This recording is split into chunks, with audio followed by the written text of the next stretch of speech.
मैं डॉक्टर योगेश तिवारी। मैं आज आपको ग्रीवा कैंसर, जिसको सर्विक्स कैंसर रहता है, उसके ट्रीटमेंट के बारे में बताना चाहूँगा। सामान्यतः ये जो कैंसर रहता है मुख्यतः 50 वर्ष से ऊपर की महिलाओं में ज़्यादा मिलता है। HIV पॉजिटिव इसका एक रिस्क फैक्टर है। उन HIV पॉजिटिव महिला, ऐसा नहीं कि HIV पॉजिटिव महिलाओं में ही मिलता है, उनमें हो सकता है, उनमें होने की संभावना ज़्यादा रहती है। और सामान्यतः महिलाओं में जिनमें ज़्यादा संतान है, उनमें होने की संभावना ज़्यादा होती है।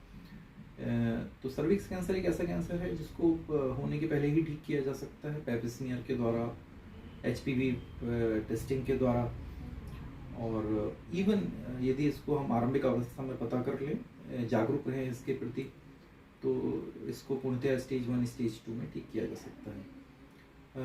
हमको ऐसा लगता है, एक आम जनता को ऐसा लगता है कि नहीं, यदि बच्चेदानी के बुक में कैंसर हो गया तो बच्चेदानी का ऑपरेशन ही इसका एक ट्रीटमेंट है। ऐसा नहीं है बिल्कुल। बच्चेदानी का जो कैंसर है उसका ट्रीटमेंट उसकी स्टेज पर निर्भर करता है। जो डॉक्टर्स रहते हैं क्लिनिकल एग्जामिनेशन के द्वारा एक अंदाज से उसकी स्टेज, MRI होती है एक जांच, उसकी द्वारा स्टेज का पता करते हैं।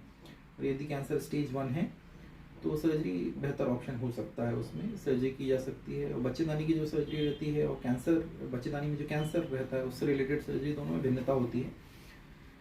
दोनों में काफ़ी फ़र्क होता है बच्चेदानी के ऑपरेशंस में। तो जो ट्रेंड होते हैं सर्जन, जो बच्चेदानी के कैंसर को मुख्यतः ऑपरेट करते रहते हैं, उनसे ही मैं कराने की सलाह दूंगा सभी को। और इसमें कई बार पेल्विक नोडल डिसेक्शन भी इसका एक महत्वपूर्ण पार्ट होता है, कंपलसरी होता है, करना होता है।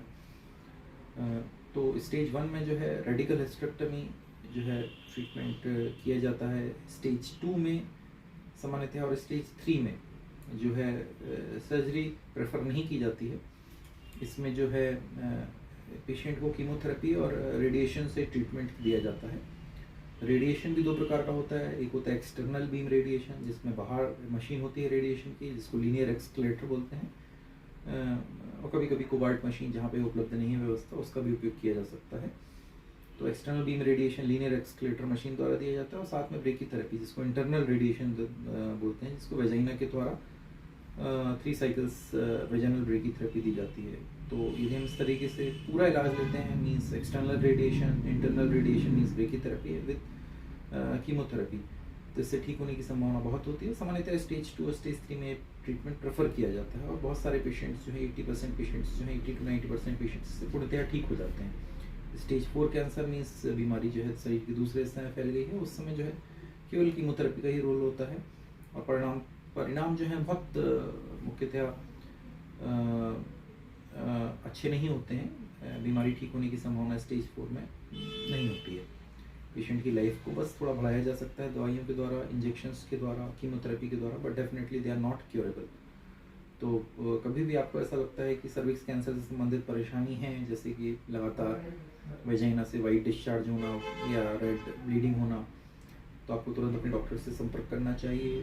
पैप स्मीयर या बायोप्सी की जांच कराना चाहिए, रिलेटेड इमेजिंग कराना चाहिए। और यदि स्टेज आरंभिक अवस्था में है तो सर्जरी या रेडिएशन, और यदि एडवांस स्टेज है तो रेडिएशन और कीमोथेरेपी से ट्रीटमेंट लेना चाहिए।